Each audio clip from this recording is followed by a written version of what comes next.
Well दोस्तों, serial Parineeti में नीति अपने परिवार से कहती है कि वो कोई पार्वती नहीं बल्कि पार्वती बनकर मुझे धोखा दे रही थी, वो परी है। जहां पर दलजीत नीति से कहता है कि नीति, मैंने तो तुम्हें पहले ही बोला था कि वो कोई पार्वती नहीं बल्कि परी है और वो पार्वती बनकर हम सबको बेवकूफ़ बना रही है। नीति पार्वती को अपने घर पर बुलाती है, जहाँ पर नीति पार्वती से कहती है कि तुमने मुझे धोखा क्यों दिया परी। अब यहाँ पर पार्वती भी कबूल कर लेती है कि हाँ, मैं ही परी हूँ, क्योंकि नीति ने जो सबूत पार्वती के सामने रखे थे उसके बलबूते पर पार्वती को यह कबूल करना पड़ता है। नीति कहती है कि तुमने मुझसे मेरे संजू को छीन लिया, लेकिन यहाँ पर पार्वती भी कहती है कि मुझे पार्वती बनना नहीं पड़ता, अगर तू मेरी उसी तरह की सहेली बनकर रहती जो कि तू मेरे साथ पिंड में थी।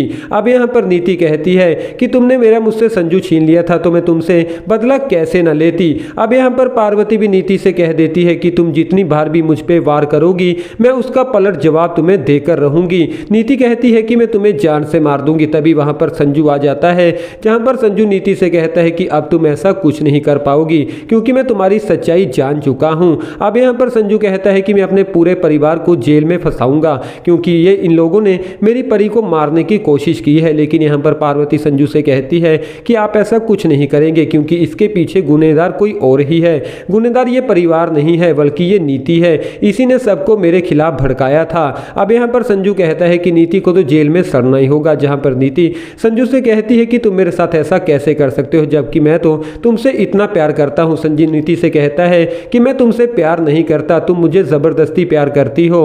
अब यहां पर देखने वाली बात यह होगी कि नीति जेल जाएगी या फिर नहीं। वेल दोस्तों, कितने ज्यादा एक्साइटेड है आप लोग इन सभी ट्विस्ट को लेकर, कमेंट बॉक्स द्वारा हमें अपना कीमती सुझाव जरूर दीजिएगा। Thank you so much.